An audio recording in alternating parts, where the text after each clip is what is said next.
నమస్కారం. APTS 24/7 news కి స్వాగతం. హెడ్లైన్ చూద్దాం. తెలంగాణ, ఏపీలో భారీ వర్షాలు, పలు జిల్లాలకు హెచ్చరికలు చేసిన వాతావరణ శాఖ అధికారులు. చంద్రబాబుకు సెప్టెంబర్ 1 మర్చిపోలేని రోజు. రాష్ట్ర వ్యాప్తంగా తెలుగుదేశం పార్టీ సంబరాలు.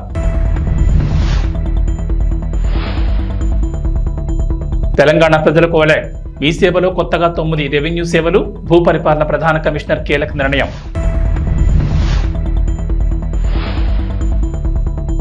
ఏపీలో రేషన్ కార్డులు ఉన్న వారికి గుడ్ న్యూస్. సెప్టెంబర్ నెల బియ్యంతో పాటుగా పంచదార పంపిణీకి చర్యలు. తెలంగాణలో మరో 3 రోజుల పాటు భారీ వర్షాలు కురుస్తాయని హైదరాబాద్ వాతావరణ కేంద్ర అధికారులు వెల్లడించారు. బంగాళాఖాతంలో ఏర్పడిన అల్పపీడనం వాయుగుండంగా మారుతుందని చెప్పారు. దీని ప్రభావంతో రాష్ట్రంలో వర్షాలు కురుస్తాయని వెల్లడించారు. ప్రజలు అప్రమత్తంగా ఉండాలని సూచించారు. బంగాళాఖాతంలో ఏర్పడిన అల్పపీడనం పశ్చిమ వాయు దిశగా ఉత్తరాంధ్ర, దక్షిణ ఒడిశా తీరాల వైపు కదులుతూ వాయుగుండంగా బలపడే అవకాశం ఉందని వాతావరణ శాఖ అంచనా వేస్తోంది. కోస్తా తీరం వెంబడి గంటకు 45 నుంచి 65 కిలోమీటర్ల వేగంతో ఈదురుగాలులు వీస్తాయని, మత్స్యకారులు వేటకు వెళ్లొద్దన్నారు. కోస్తా, రాయలసీమలో విస్తారంగా వర్షాలు కురుస్తున్నాయి. ఈ ప్రభావంతో శని, ఆదివారాల్లో అక్కడక్కడ మోస్తరు నుంచి భారీ వర్షాలు కురిసే అవకాశం ఉందని వాతావరణ శాఖ హెచ్చరించింది. సెప్టెంబర్ 1 ఆంధ్రప్రదేశ్ ముఖ్యమంత్రి నారా చంద్రబాబు నాయుడికి జీవితంలో మరపురాని రోజు. 1995లో ఆయన ఇదే రోజు ఉమ్మడి ఆంధ్రప్రదేశ్కు మొదటిసారి ముఖ్యమంత్రి అయ్యారు. 1995 సెప్టెంబర్ 1 కొన్ని ప్రత్యేక పరిస్థితుల్లో ఆయన సీఎం అయ్యారు. అలాగే ఉమ్మడి రాష్ట్రంలో కూడా ఎక్కువ కాలం ముఖ్యమంత్రిగా బాధ్యతలు చేపట్టిన వ్యక్తిగా కూడా నిలిచారు. అయితే చంద్రబాబు తొలిసారి ముఖ్యమంత్రిగా ప్రమాణ స్వీకారం చేసి సెప్టెంబర్ 1తో 30 ఏళ్లు కానుండడంతో సమాజానికి ఆయన చేసిన సేవలను ప్రజలకు తెలియజేసేందుకు టీడీపీ రాష్ట్ర వ్యాప్తంగా సంబరాలు చేస్తోంది. ఈ సందర్భంగా మంత్రి TG Bharat, MLA Vasanthakrishna Prasad, MLC Ashok Babu, TDP వికలాంగుల సంక్షేమ సంఘం అధ్యక్షుడు గోనుగంట్ల కోటేశ్వరరావు వివరాలు వెల్లడించారు. నారా చంద్రబాబు మొదటిసారి ఉమ్మడి రాష్ట్ర ముఖ్యమంత్రి పదవి చేపట్టి సెప్టెంబర్ 1కి 30 ఏళ్లు అవుతుందన్నారు. ఈ సందర్భంగా రాష్ట్ర వ్యాప్తంగా సంబరాలు నిర్వహిస్తున్నట్టు తెలిపారు. చంద్రబాబు ముఖ్యమంత్రి కావడం రాష్ట్ర చరిత్రలోని గొప్ప మలుపన్నారు. ఉమ్మడి రాష్ట్రాల్లో విభజన తర్వాత ఆంధ్రప్రదేశ్లో ఆయన చేపట్టిన సంక్షేమ కార్యక్రమాలు, తీసుకున్న నిర్ణయాలు ఇప్పటికీ ప్రజల మనసులో చెరగని ముద్ర వేశాయన్నారు. చంద్రబాబు విజన్ 2020 ప్రణాళికను ఎగతాళి చేశారని, కానీ ఇప్పుడు అదే నిజమైన కళ్ల ముందు కనిపిస్తోందన్నారు. అయితే 2 రోజుల క్రితం జరిగిన కేబినెట్ భేటీలో ఈ అంశం చర్చకు రాగా మంత్రులందరూ చంద్రబాబుకు ముందుగానే శుభాకాంక్షలు తెలిపారు. తెలంగాణలోని మీ సేవా కేంద్రాలు పౌరులకు పలు రకాలైన ప్రభుత్వ సేవలను అందిస్తున్న సంగతి తెలిసిందే. తాజాగా మీ సేవా కేంద్రాల ద్వారా మరో 9 రకాల సేవలు ప్రజలకు అందుబాటులోకి రానున్నాయి. మండల కేంద్రాల్లోని ఎంఆర్ఓ కార్యాలయాల్లో కాకుండా ప్రజలకు అవసరమైన వివిధ ధృవీకరణ పత్రాలను మీ సేవా కేంద్రాల నుంచి ఆన్లైన్ ద్వారా అందించాలని భూపరిపాలన ప్రధాన కమిషనర్ కీలకంగా నిర్ణయించారు. ప్రస్తుతం ఎంఆర్ఓలు నేరుగా జారీ చేస్తున్న పత్రాలను ప్రజలు నేరుగా మీ సేవా కేంద్రాల నుంచి ఆన్లైన్లో పొందేలా చర్యలు చేపట్టారు. కొత్తగా అందుబాటులోకి తీసుకొచ్చిన 9 రకాల పత్రాలకు సంబంధించిన వివరాలు మీ సేవ ఆన్ బోర్డులో ఉంచేందుకు తక్షణం చర్యలు తీసుకోవాలని ఈ మేరకు భూపరిపాలన ప్రధాన కమిషనర్ కార్యాలయం జిల్లా కలెక్టర్లను ఆదేశాలు జారీ చేశారు. పౌరుల పేరు మార్పిడి, తరచూ జారీ చేసే ఆదాయం, కుల తదితర ధృవీకరణ పత్రాలు, లోకల్ క్యాండిడేట్, విద్యార్థులకు అవసరమైన study gap certificate, creamy layer, non creamy layer, market విలువ, మైనార్టీ ధృవీకరణ, ఖాసరా, పహానీల వంటి పాత ధృవీకరణ పత్రాలు, ROR1 సర్టిఫైడ్ కాపీలు సైతం మీ సేవా కేంద్రాల నుంచి జారీ చేయనున్నారు. ఆంధ్రప్రదేశ్లో రేషన్ కార్డులు ఉన్న వారికి ప్రభుత్వం శుభవార్త చెప్పింది. వచ్చే నెల నుంచి బియ్యంతో పాటుగా పంచదార పంపిణీకి చర్యలు తీసుకుంది. జూన్లో అధికారం చేపట్టిన కూటమి ప్రభుత్వం పౌర సరఫరాల శాఖ ప్రక్షాళనపై ఫోకస్ పెట్టింది. రేషన్ సరుకుల సరఫరాలో అవకతవకలు జరిగాయని గుర్తించింది. పంచదార ప్యాకెట్లలో, తూకాల్లో తేడాలున్నట్లు తేలింది. పౌర సరఫరాల శాఖ మంత్రి మనోహర్ రాష్ట్రంలోని వివిధ పౌర సరఫరాల గోదాముల్లో తనిఖీలు చేశారు. పంచదార ప్యాకెట్లకు సంబంధించి తూకాల్లో తేడాలున్నట్లు గుర్తించారు. అందుకే జూలై, ఆగస్టు నెలల్లో కార్డుదారులకు పంచదార పంపిణీ ఆపేశారు. ఆ లోపాలను సరిచేసి రేషన్ కార్డుదారులకు బియ్యంతో పాటు పంచదార సరఫరా చేసేందుకు చర్యలు తీసుకున్నారు అధికారులు. ప్రస్తుతం సరైన తూకంతో పంచదార ప్యాకెట్లను సిద్ధం చేశారు. అంతేకాదు చక్కెర ప్యాకెట్ రంగు మార్చి ఇప్పటికే పౌర సరఫరాల గోడౌన్ల నుంచి రేషన్ షాపులకు బియ్యం, పంచదార సరఫరా చేస్తున్నారు. సెప్టెంబర్లో బియ్యంతో పాటుగా పంచదార ఇచ్చేందుకు సన్నాహాలు చేశారు. గోధుమ పిండి, కందిపప్పు సరఫరా టెండర్ల దశలో ఉండడంతో ఆ ప్రక్రియ పూర్తయిన తర్వాత అక్టోబర్ నుంచి వాటిని కూడా పంపిణీ చేస్తామంటున్నారు పౌర సరఫరాల శాఖ అధికారులు. ఒక్కొక్క రేషన్ కార్డుకు పంచదార ప్యాకెట్ 1/2 కేజీ 17 రూపాయలకి ఇస్తారు. అది ఏఈవై అంత్యోదయ అన్నయోజన కార్డుకు కేజీ 13 రూపాయలకు అందిస్తారు. మొక్కజొన్న సాగు చేస్తున్న రైతుల పంట పండింది. వరంగల్ ఎనిమాముల వ్యవసాయ మార్కెట్లో మక్కలకు రికార్డు ధర పలుకుతోంది. నెల రోజులుగా తన రికార్డును తానే బ్రేక్ చేస్తూ మొక్కజొన్న శుక్రవారం భారీ ధర పలికింది. మార్కెట్ చరిత్రలోని ఎన్నడూ లేని విధంగా హైయెస్ట్ రికార్డు ధర పలికింది. క్వింటా మొక్కలకు 2,960 రూపాయల ధర వచ్చినట్లు మార్కెట్ అధికారులు వెల్లడించారు. కాగా మొక్కజొన్నకు మంగళవారం 2,885, బుధవారం 2,911, గురువారం 2,936 రూపాయల ధర వచ్చింది. ఎన్నడూ లేని విధంగా మొక్కజొన్నలు రికార్డు ధర పలకడం పట్ల రైతులు హర్షం వ్యక్తం చేస్తున్నారు. ఈసారి మొక్కజొన్న సాగు లాభసాటిగా ఉందని అంటున్నారు. ఖమ్మం వ్యవసాయ మార్కెట్కు 3 రోజుల పాటు సెలవులు ప్రకటించారు. ఈ మేరకు మార్కెట్ శాఖ అధికారులు ప్రకటన విడుదల చేశారు. సెప్టెంబర్ 1 తేదీలోపు నేడు సెప్టెంబర్ 1 తేదీల్లో వారాంతపు సెలవులు కాగా సెప్టెంబర్ 2 అమావాస్య సందర్భంగా సెలవు ప్రకటిస్తున్నట్లు వెల్లడించారు. తిరిగి సెప్టెంబర్ 3 నుంచి మార్కెట్లో క్రయ విక్రయాలు యథావిధిగా కొనసాగుతాయన్నారు. రైతులు ఈ విషయాన్ని గమనించాలని పేర్కొన్నారు. బుధవారం నుంచి రైతులు తమ పంటను మార్కెట్కు తీసుకురావాలని సూచించారు. రాష్ట్ర వ్యాప్తంగా ప్రభుత్వం ప్రవేశపెడుతున్న ఎన్టీఆర్ భరోసా పెన్షన్ పంపిణీ కార్యక్రమంలో భాగంగా సచివాలయ సిబ్బంది మరియు వార్డు ముఖ్య నాయకులతో కలిసి ఆయా సచివాలయ పరిధిలో ఇంటింటికి వెళ్లి పెన్షన్లు పంపిణీ కార్యక్రమం నిర్వహించారు. ఎమ్మెల్యే ఆర్ఎన్ శ్రీనివాసులు మాట్లాడుతూ కూటమి ప్రభుత్వం ఇచ్చిన మాట ప్రకారం 4,000 పెన్షన్ను ఉదయం 6 గంటలకే ఇంటింటికి వెళ్లి పంపిణీ చేస్తోందని అన్నారు. మిగిలిన హామీలను కూడా అమలు చేసి తమ చిత్తశుద్ధిని నిరూపించుకుంటామని స్పష్టం చేశారు. ఈ కార్యక్రమంలో తిరుపతి నియోజకవర్గ తెలుగుదేశం పార్టీ ఇన్ఛార్జ్ మన్నూరు సుగుణమ్మ, కూటమి ఎమ్మెల్యే ఆర్ఎన్ శ్రీనివాసులు, రాష్ట్ర నాయకులు బుల్లెట్ రమణ, దంపూరి భాస్కర్ యాదవ్, మన్యం శ్రీనివాసులు, 28వ వార్డు నాయకులు జయకుమార్, మునికుమార్, మహబూబ్ పాషా, 37వ వార్డు సుబ్బారావు, కుమార్, రజని, సాగర్, 47వ వార్డు కౌన్సిలర్ అన్న అనిత, సుధాకర్, మురళి, ప్రమీళ, కుమారమ్మ మరియు ముఖ్య నాయకులు పాల్గొన్నారు.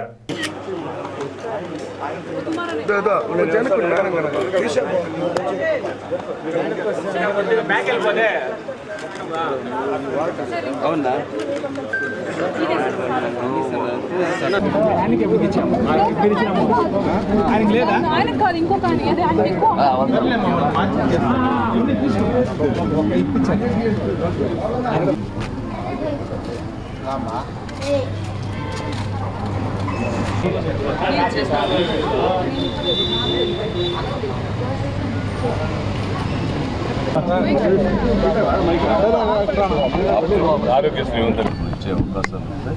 మనం ఇచ్చేదానికి ఏర్పాటు చేస్తాం.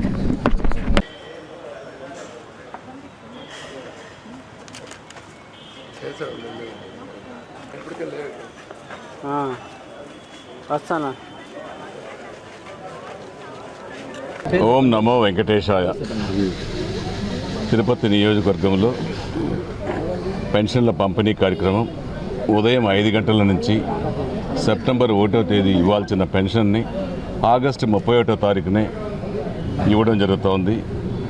అది కేవలం ముఖ్యమంత్రి నారా చంద్రబాబు నాయుడు గారు, ఉప ముఖ్యమంత్రి పవన్ కళ్యాణ్ గారి నేతృత్వంలో ఇవన్నీ కూడా చెప్పిన మాట ప్రకారం ఒక ప్రణాళికాబద్ధంగా చేయగలిగే చరిష్మా కలిగిన నాయకులు చంద్రబాబు నాయుడు గారు. ఆయన నాయకత్వంలో పెన్షన్లు ప్రతి నెల ఇవ్వడం జరుగుతుంది. ఖచ్చితంగా కూడా ఆయన ఇది ఎన్టీఆర్ భరోసా పెన్షన్ కార్యక్రమం, ఎన్టీఆర్ మొదలుపెట్టిన పెన్షన్ కార్యక్రమం. చంద్రబాబు నాయుడు గారు 3,000 నుంచి 4,000 చేశారు. ఖచ్చితంగా కూడా ప్రతి ఒక్కరికి ప్రతి నెల 1వ తారీఖునే పెన్షన్ ఇచ్చే కార్యక్రమం ముఖ్యమంత్రి చేపడతారనేసి కూడా ఈ సందర్భంగా తెలియజేస్తున్నాం. అందులో ఈరోజు తిరుపతి నియోజకవర్గంలో 102 సచివాలయాల్లో 19,131 మంది లబ్ధిదారులకు వివిధ రకాలైన 28 రకాలైన పెన్షన్లకు పంపిణీ కార్యక్రమం ఈరోజు దాదాపు 75% ఇప్పటికే పూర్తయింది. మిగిలిన 25% కూడా సాయంకాలం 5 గంటల లోపల ఇంటింట్లో లేకపోయినాడు ఎక్కడున్నారో అక్కడ వెతికి ఇవ్వగలిగే శక్తి మన సచివాలయానికి అప్పగించడం జరిగింది. ఖచ్చితంగా ఉద్యోగస్తులు ఇది ఇంటికే వెళ్ళి పెన్షన్ కార్యక్రమం ఇస్తున్నారనేసి కూడా ఈ సందర్భంగా తెలియజేస్తున్నాం. నంద్యాల జిల్లా డోన్పట్నంలో రాష్ట్ర ప్రభుత్వం ఆదేశాల మేరకు పురపాలక సంఘ ఆధ్వర్యంలో చేపట్టిన వనం మనం కార్యక్రమానికి ముఖ్య అతిథిగా డోన్ ఎమ్మెల్యే కోట్ల జయసూర్యప్రకాష్ రెడ్డి విచ్చేశారు. రోడ్లకు ఇరువైపులా చెట్లను నాటే కార్యక్రమాన్ని ప్రారంభించారు. ఈ సందర్భంగా ఆయన మాట్లాడుతూ రాష్ట్ర అధిష్టానం అనతి మేరకు వనం మనం అనే కార్యక్రమం అంతటా చేపట్టడం జరిగిందన్నారు. ప్రతి ఒక్కరూ బాధ్యతగా వారి ఇంటి ముందు చెట్లను నాటాలి. చెట్లను అధికంగా నాటడం వల్ల పచ్చదనం పెరిగి సకాలంలో వర్షాలు సమృద్ధిగా కురుస్తాయి. ప్రకృతిని కాపాడుకోవచ్చని, కాలుష్యాన్ని అరికట్టడానికి చెట్లు ఎంతో ఉపయోగపడతాయన్నారు. అనంతరం ఐటీఐ ఇన్స్టిట్యూట్ ప్రహారీగూడ ముందు గుడిసెల్లో జీవనం సాగిస్తున్న వృద్ధురాలి గుడిసెను గత ప్రభుత్వం వారు తొలగించారని, తాను రోడ్డున పడ్డానని ఎమ్మెల్యేతో మొరపెట్టుకోగా తక్షణమే తనకు ఆసరా చూపాలని సంబంధిత అధికారులను ఆదేశాలు జారీ చేశారు.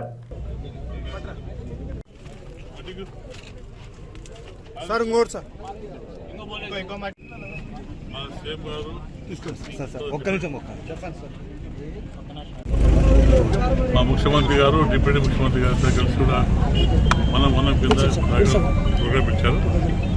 ఇది మెయిన్ కాన్సెప్ట్ ఏమంటే మనం గ్రీనరీ డెవలప్ చేసుకోవాలి. దానివల్ల పొల్యూషన్ కంట్రోల్ అవుతుంది. తద్వారా వర్షాలు పడే మంచి అవకాశం ఉంది. ఎందుకంటే చాలా చోట్ల చెట్టు కొట్టేస్తున్నాం, పొల్యూషన్ అవుతుంది, బాగా పొల్యూట్ అవుతుంది. దాంతోపాటు వర్షాలు కూడా రావట్లేదు. ఎందుకంటే చెట్లు బాగుంటే వాతావరణం చల్లగా ఉంటుంది, చెట్లు కూడా మేఘాలు ఆకర్షించుకొని వర్షం పడే పరిస్థితి ఉంది. అవన్నీ ఏర్పాటు చేయాలి. కాబట్టి తప్పకుండా అందరూ కూడా పెద్ద ఎత్తున ఎవరైతే కొత్త ఇంటి కట్టుకుంటారో ప్రతి ఇంటికి చెట్లు నాటుకోవాలి. ఒక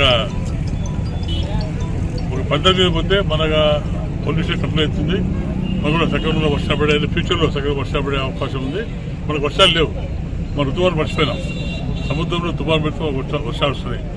అటు పరిస్థితి లేకుండా అంతా కష్టపడితే 5-10 ఏళ్ళలో తప్పకుండా మనకు నైరుతి పవనాలు వస్తే మనకు ఋతువాలు వస్తాయి. తద్వారా మనకు వర్షం వచ్చే అవకాశం ఉన్నాయి. కానీ అందరూ కూడా నా రిక్వెస్ట్ అంటే ఈ కార్యక్రమంలో జీవితం చేయాలి. అందరూ కూడా రేపు పొద్దున ప్రతి ఇంటి ముందు చెట్లు ఆడుకుంటూ జరుపుకొని దాన్ని కాపాడితే మన ప్రాంతం బాగుంటుంది, మన ఏరియా బాగుంటుంది, మన శాసన చెప్పి ఆ తరఫున డోర్ తరఫున ఆంధ్రప్రదేశ్ తరఫున మీకు తెలియజేసుకుంటా అంతా కూడా ఈ ప్రోగ్రామ్ సక్సెస్ కోరుకుంటున్నాను. నంద్యాల జిల్లా డోన్పట్నంలో యూటీఎఫ్ రాష్ట్ర ఆడిట్ కమిటీ సభ్యులు సుబ్బారెడ్డి ఆధ్వర్యంలో కేంద్ర ప్రభుత్వం ఇటీవల తీసుకొచ్చిన యూనిఫైడ్ పెన్షన్ స్కీమ్ విధానాన్ని రద్దు చేసి తక్షణమే పాత పెన్షన్ విధానాన్ని వెంటనే పునరుద్ధరించాలని యూటీఎఫ్ రాష్ట్ర ఆడిట్ కమిటీ సభ్యులు సుబ్బారెడ్డి డిమాండ్ చేశారు. ఈ సందర్భంగా మాట్లాడుతూ యూపీఎస్ విధానం రద్దు చేయాలని డిమాండ్ చేస్తూ యూటీఎఫ్ రాష్ట్ర కమిటీ పిలుపు మేరకు డోన్ డివిజన్ ఆధ్వర్యంలో డోన్ మండల తహసీల్దార్ కార్యాలయం ఎదుట డోన్ మండల ప్రధాన కార్యదర్శి గోపాల్ అధ్యక్షతన చేపట్టిన నిరసన ప్రదర్శనల కార్యక్రమంలో వారు మాట్లాడుతూ కేంద్ర ప్రభుత్వం అత్యంత దుర్మార్గంగా ఉద్యోగ ఉపాధ్యాయులకు ఉపయోగపడని యూపీఎస్ విధానాన్ని తీసుకురావడం అంటే ఉద్యోగులను మరోసారి మోసం చేయడమేనని విమర్శించారు. 2004 కంటే ముందు నియామకం పొందిన ఉద్యోగులకు కాంట్రిబ్యూషన్ లేకపోయినా పెన్షన్ ఇస్తే పరిస్థితులు ఉన్న నేపథ్యంలో 2004 సెప్టెంబర్ తర్వాత నియామకం పొందిన వారికి కాంట్రిబ్యూషన్ చెల్లించాలని చెప్పడమే కాకుండా దాన్ని షేర్లలో పెట్టడం అనేది అత్యంత హేయమని చర్యగా అభివర్ణించారు. కేంద్ర రాష్ట్ర ప్రభుత్వాలు ఇప్పటికైనా స్పందించి ఉద్యోగ ఉపాధ్యాయులకు ఉపయుక్తమైన పాత పెన్షన్ విధానాన్ని మాత్రమే అమలు చేయాలని కోరారు. అనంతరం డోన్ మండల తహసీల్దార్ కార్యాలయ జూనియర్ అసిస్టెంట్ హరీష్కి వినతి పత్రం అందజేశారు.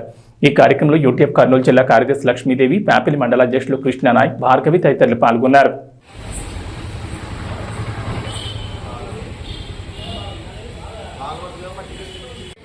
రద్దు చేయాలి, వర్ధిల్లాలి, వర్ధిల్లాలి. యూటీఎఫ్ జిందాబాద్, యూటీఎఫ్ జిందాబాద్, UTF long live, UTF long live. మరి వర్ధిల్లాలి ఆంధ్రప్రదేశ్ సాహిత్య ఫెడరేషన్, యూటీఎఫ్, యూటీఎఫ్, యూటీఎఫ్. ఈరోజు మరి ప్యాబిలి, కృష్ణగిరి, డోన్ మండల ఉపాధ్యాయులకు అందరూ కూడా పేరు పేరున ధన్యవాదాలు తెలుపుకుంటూ ఈ కార్యక్రమాన్ని ముగిస్తున్నాం. Thank you sir. అందరికీ పిలిపించినటువంటి ఈ సందర్భంగా డోన్ తాలూకా స్థాయిలో అనేక మంది ఉపాధ్యాయులు మరి సిఐటి కార్యకర్తలు అలాగే ఎన్జిఓ నాయకులు వచ్చి ఈ కార్యక్రమానికి హాజరైనందుకు ముందుగా వారికి అందరికీ కూడా ధన్యవాదాలు తెలుపుకుంటూ మరి కేంద్ర ప్రభుత్వం జనవరి 2004 జనవరి 1వ తారీఖు నుంచి ఈ సిపిఎస్ను అమలు చేస్తూ ఉంటే మన రాష్ట్ర ప్రభుత్వం 2004 సెప్టెంబర్ 1 నుంచి ఈ యొక్క సిపిఎస్ను అమలు చేస్తూ ఉంది. ఇక్కడ మనం చూస్తే దాదాపు ఈ కార్యక్రమంలో 15 మంది దాకా ఉన్నట్టున్నారు సిపిఎస్ నుంచి. చాలా సంతోషం. ఇంతవరకు సిపిఎస్ కార్యక్రమాలకు వచ్చినటువంటి ఏ కార్యక్రమం చూసినా కూడా ఏ 2, 3, 4 వచ్చేవాళ్ళు. కానీ ఈరోజు మాత్రం చాలా సంతోషంగా ఉంది. సిపిఎస్ నుంచి కార్యకర్తలు చాలా మంది రావడం జరిగింది. ఇలాగే ఈ కార్యక్రమాలకు ఇంకా మద్దతు ఇవ్వాలని చెప్పేసి మనం కోరుకుంటూ మరి ఈ యొక్క సిపిఎస్ కార్యక్రమం గురించి గత 2018 నుంచి కూడా చాలా ఉధృతంగా మన యూటీఎఫ్ చేస్తూ ఉంది. మరి వైజాగ్ నుంచి ఇటు హిందూపూర్ నుంచి మరి అనేక సార్లు మనము నడకతో విజయవాడకు చేరుకోవడం జరిగింది. దాదాపు 1 వారం రోజుల పాటు కార్యక్రమాన్ని చేపట్టడం జరిగింది.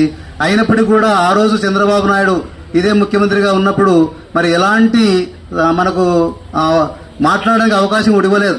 కానీ తర్వాత అదే అదనుగా మరి జగన్మోహన్ రెడ్డి ఏమో వత్తాసు పలికి 1 వారంలో సిపిఎస్ రద్దు చేస్తారని చెప్పడం, దానికి మనమంతా కూడా ఉద్యోగ ఉపాధ్యాయ కార్మిక సంఘాలన్నీ కూడా కలిసి ఏకమై దానికి మద్దతు ఇచ్చి మనము సపోర్ట్ చేయడంతో మరి అవలీలగా ఆ రోజుల్లో 151 సీట్లతో ఆయన ముందుకు రావడం జరిగింది.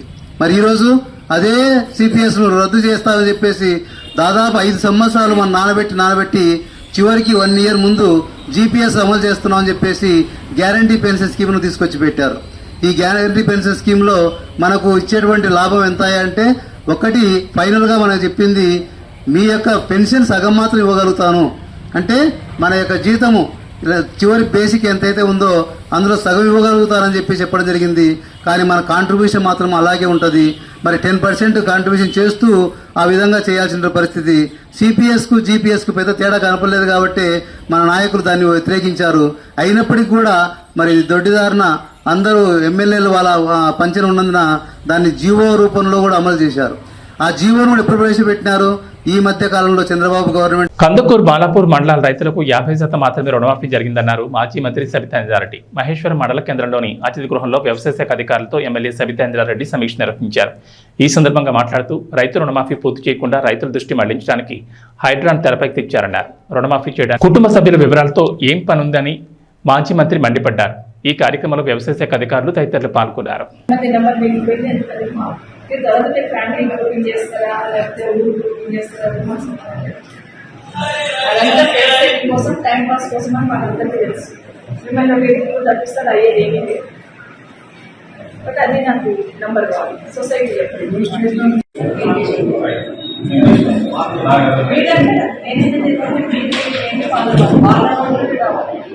వాళ్ళు తెచ్చుకోలేదు.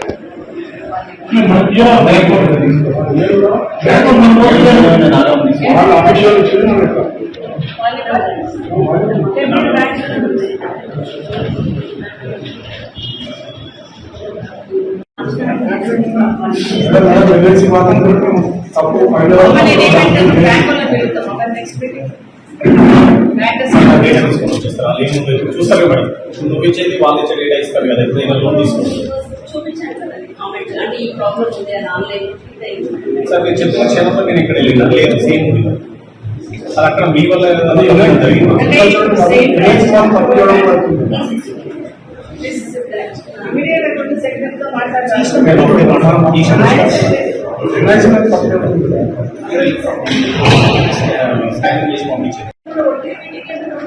ఈ నంబర్ చెప్పడానికి ఈ నెంబర్ అవసరం లేదు.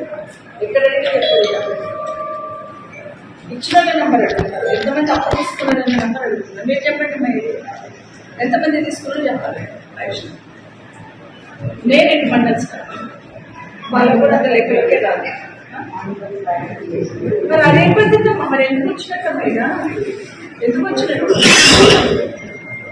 వచ్చినట్టు అని అడుగుతున్నారు. మరి ముఖ్యమంత్రి గారేమో మొత్తం చేసిన అంటున్నారు. మరి ఎంతమంది తీసుకున్న నంబరే మీ దగ్గర లేనప్పుడు మొత్తం అయ్యిందని ఎట్లా చూపిస్తారు? మీకు ఇవ్వకూడదని మరి రిజిస్ట్రేషన్స్ లేనప్పుడు మన నంబర్ ఇంటికి ఎందుకు భయపడుతున్నారు? ఎందుకు ఎట్లా ముందు అవుతుంది? ఒక మీటింగ్కి వస్తున్నప్పుడు మిమ్మల్ని ఏమడుగుతాను? నేను తీసుకున్న నంబర్ అడుగుతాను.